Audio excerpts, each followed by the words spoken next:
안녕하세요. 역대급 이야기가 아닐까 싶어 사연을 제보하게 되었습니다. 저는 어릴 때부터 너무나 가난해서 일찍 취업하는 게 제 꿈이었어요. 그래서 없는 형편에 정말 열심히 공부해서 치위생학과가 있는 대학에 진학하게 되었어요. 아버지께서는 오래전 지병으로 돌아가셨고, 제가 중학교 3학년 때 엄마께서는 유방암으로 돌아가셨어요. 그때부터 저는 친척집을 전전하며 외롭게 살았고요. 아무리 친척이라도 눈칫밥을 주고 절 불편하게 하는 게 다 느껴졌어요. 친척들의 마음을 제가 헤아리지 못하는 건 아니지만 어린 나이에 받아야만 했던 홀대와 차가운 시선에 많은 상처를 받았습니다. 그래서 어릴 때부터 제 꿈은 항상 내 집 마련이었어요. 집 없이 이곳저곳 전전하며 살았기 때문에 집 마련에 있어서 거의 한이 맺히다시피 한 사람이었습니다. 그래서 20살 때부터 대학 입학하자마자 알바를 했어요. 뷔페, 음식점, 설거지, 심지어는 학교 건물, 계단 청소 등등 안 해본 일이 없었죠. 그렇게 시간을 쪼개고 써도 한 달에 벌 수 있는 돈은 150만 원 남짓이더라고요. 저 때만 해도 시급이 지금이 절반에 가까웠으니 말이죠. 사실 저 정도도 엄청나게 돈을 많이 버는 거긴 했어요. 대학생이 벌 수 있는 돈 치곤 말이죠. 집은 몇 억인데 이런 식으로 돈을 벌어서는 안 되겠다 생각했고, 노동 말고 다른 걸 통해서 돈을 벌 수 있는 방법은 없을까 하다가 평소에 글쓰기를 좋아했던 저는 무협소설을 인터넷에 게재하기 시작했습니다. 소설 사이트에 올린 글이 인기가 많아지면서 돈도 벌 수 있고 그 액수가 많다는 것도 알았기 때문이에요. 처음 6개월은 그냥 취미활동 하는 식으로 글 써보자 하고 돈 바라지 않고 글을 썼는데 그게 대박이 난 겁니다. 아마 알만한 분은 아실 거예요. 30회까지 연재를 했는데 각종 포털 사이트에서 작가 스카우트 제의가 오고 돈 배분 방식도 저에게 유리하게끔 조건을 제시하였죠. 그렇게 저는 갑작스러운 인기에 힘입어 학교를 1년이 휴학 후 본격적으로 글쓰기에 돌입했습니다. 딱 1년 동안 그렇게 미친 듯이 글을 쓰고 나니 통장은 정말 넉넉했고 이 정도면 집 살 수 있겠다 싶은 돈이 들어온 겁니다. 너무 놀라고 감사했어요. 그렇게 저는 서울의 작은 집을 제 명의로 젊은 나이에 마련할 수 있었어요. 돈도 벌었고 어느 정도 여유가 있었지만 어쨌든 학교는 졸업해야 했기에 글 쓰는 시간을 줄이고 학교에 복학해서 치위생 자격증을 따고 졸업을 했어요. 제 학과가 의대 안에 포함되어 있었기 때문에 의대생 애들과 만날 기회가 많았어요. 그렇게 친해진 의대생 애들 중에 알고 보니 제 소설의 광팬이었던 아이가 있더군요. 너무나 신기했어요. 제가 블로그에 연재할 때부터 알고 있었던 정말 찐팬이었어요. 그렇게 그 친구와 한참 소설로 이야기를 나누다가 어느새 절친이 되었고 그 남자아이는 보통 애들과 다르게 감수성이 풍부했고 눈물도 많았어요. 그의 모습에서 제가 예전에 힘들었을 때 그때 제 모습이 보이더라고요. 신기했어요. 아마 그 남자에게도 말 못할 사정이 있지 않을까 싶었습니다. 그렇게 저는 학교를 졸업했고 그 아이는 본과 공부가 몇 년 남아 있었어요. 저는 졸업한 뒤 취위생사로 취업하지 않고 글을 쓰며 프리랜서로 활동을 하니 자연스럽게 그 남자아이와도 멀어졌어요. 그렇게 2년 정도 서로 연락을 안 하고 살다가 어느 날 갑자기 그 친구에게서 연락이 왔더라고요. 잘 사냐? 왜 연락 한 통 없어? 너 졸업하면 나 안 볼 생각이었어? 너무하다. 나 이제 졸업하고 대학병원에서 인턴 겸 수련할 겸 일하고 있어. 여기서 아마 3년 정도 일하지 않을까 싶은데 내 형편의 개원은 무리고 요즘 힘든데 너 생각나서 이렇게 연락해봤어. 안 바쁘면 한번 만나서 술이라도 마시자. 라는 겁니다. 그 문자가 어찌나 반갑던지 저는 바로 답장을 했죠. 그래, 만나자. 나도 보고 싶어. 바빠서 연락 잘 못했는데 순식간에 몇 년이 흘렀네. 빨리 보자. 하고요. 그렇게 저는 그 아이와 만나게 되었고 그동안 못했던 이야기를 하며 술잔을 기울였어요. 서로 술에 취하다 보니 진솔한 이야기가 나오더라고요. 그러다 그 남자아이가 펑펑 울면서 말하는 겁니다.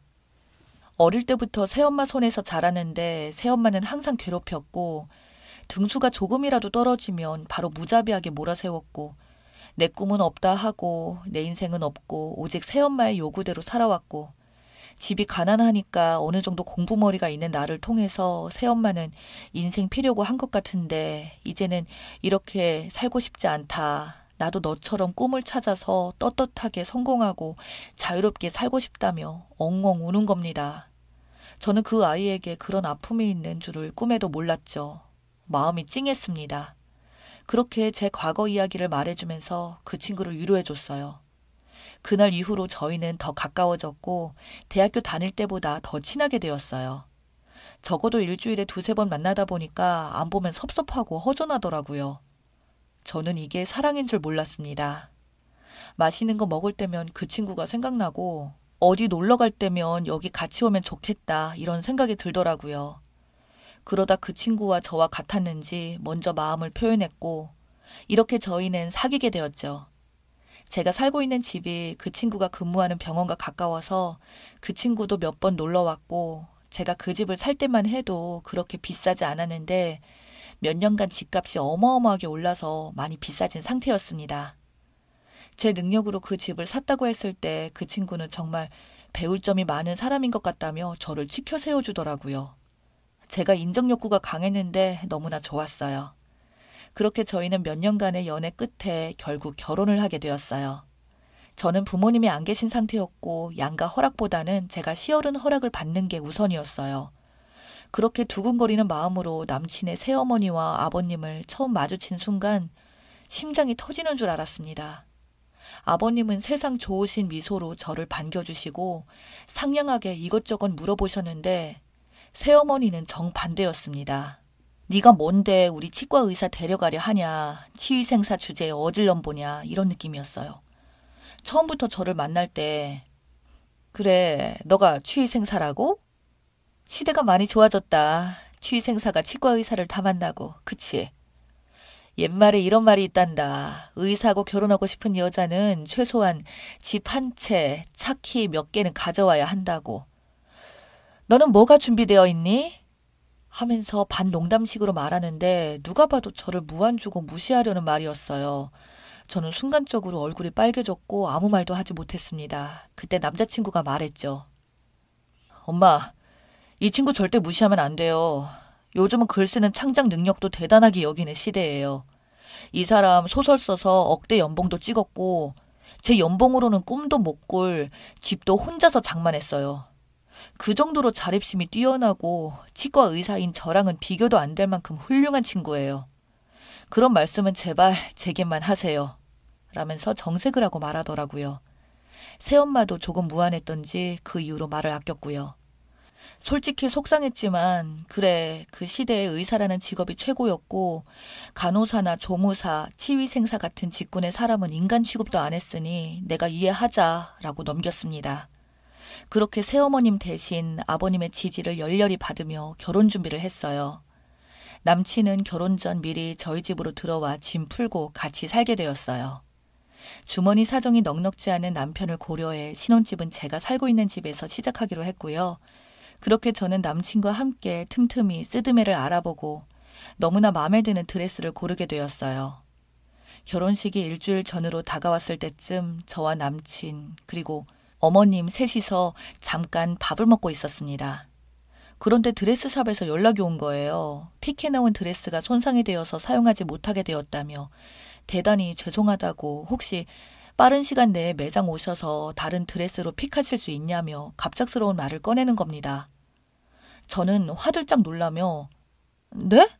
하면서 몇 번이나 다시 물은 후 전화를 끊었어요. 결국 저는 밥을 먹다 말고 급하게 샵으로 갔습니다.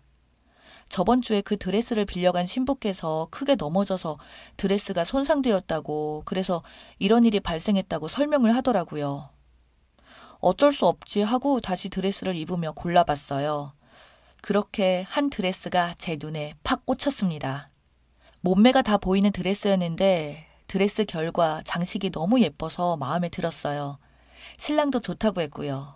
그런데 어머님은 어딘가 언짢아 보이는 표정이셨습니다. 계속 제 몸을 위아래로 훑는 거였어요. 어머님의 표정을 보고 저도 속상해서 커튼을 치고 원래 옷으로 갈아입고 있던 순간 갑자기 어머님께서 안으로 들어오시면서 너는 일주일 뒤에 드레스미네가 몸매 관리는 안 하니? 배가 그렇게 툭 튀어나와서 정말 하객들이 뭐라고 생각하겠어? 하면서 제 배를 계속 치는 겁니다. 저는 너무 당황스러워서 아무 말도 못하고 명치를 부여잡으며 꺽꺽대고 결국 옷을 갈아입으려고 하는 순간 제가 정신을 잃고 쓰러졌어요. 순간적으로 기절했던 거죠. 눈 떠보니 병원이었고 어떻게 된 일인지 감이 안 왔습니다. 알고 보니 어머님이 제 배를 쳤을 때 제가 갑자기 하혈을 했고 직원이 깜짝 놀라 어머니를 제지한 거였어요. 안에서 시끄러운 소리가 들리니 남편이 들어왔고 저는 이미 하혈로 인해 기절했고요. 그런데 병원에 가서 알게 된 충격적인 사실이 있었습니다. 제가 임신 한 달 차래요. 원래 달거리를 몇 달에 한 번씩 하는 저였기에 이번 달도 안 하길래 당연히 그런가 보다 했는데 알고 보니 임신 상태였고 저는 몰랐던 거였죠. 그 배가 똥배가 아니라 임신한 배였는데 어머님은 그렇게 무참히 쳤고 저는 유산으로 인해 극심한 고통으로 쓰러진 거였습니다. 사태 파악을 한 남편은 새엄마를 향한 분노를 참을 수 없었고 결국 새엄마에게 욕을 하면서 연을 끊자고 했다네요. 소식을 듣고 달려온 아버님께서도 화가 나서 결국 새엄마에게 모진 말들을 내뱉었고 새엄마는 이혼 선언을 하며 사과도 없이 그렇게 병원을 떠났답니다. 저는 너무 화가 났어요. 저게 사람인가? 어떻게 이럴 수가 있나 싶었습니다. 당장 결혼이 일주일 앞으로 다가왔지만 저는 너무 힘들어서 아무것도 할 수 없었습니다. 남편은 미안해서 매일 제 곁에서 눈물로 지새웠습니다. 새엄마 때문에 내가 이렇게 사랑하는 사람한테까지 상처를 주는 게 도저히 참을 수가 없다고 고통스러워하는 모습을 보니 저도 더 이상 힘들어하면 안 되겠다는 생각이 들더군요. 그렇게 저는 겨우 마음을 추스리고 다시 정신을 차린 뒤 결혼식을 무사히 끝냈습니다. 새 시모는 식장에 나타나지 않았고 아버님은 새 시모를 용서하지 않은 채 별거를 하며 이혼을 준비 중이라고 하시더라고요. 남편도 화가 나서 새엄마에게 영원히 연을 끊을 거라는 말과 함께 원래 한 달에 조금씩 보내드리던 용돈도 지원을 끊었습니다. 사실 처음엔 정말 화가 났지만 저보다 더 화를 내면서 저를 위해주시는 아버님과 남편의 행동 덕분에 지금은 어느 정도 화가 풀린 상태예요.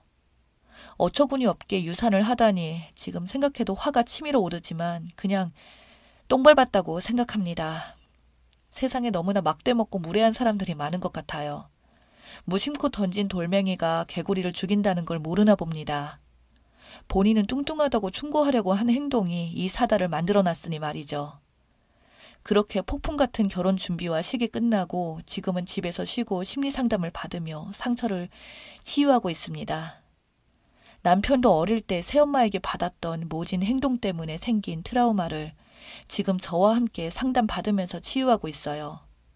잘못된 가치관을 가진 어른 한 명이 몇 명에게 피해를 주는지 모르겠습니다. 나이가 많다고 해서 다 제대로 된 어른은 아닌 것 같아요. 전 절대로 그처럼 살지 않으려고요. 제 사연은 여기까지였습니다. 감사합니다.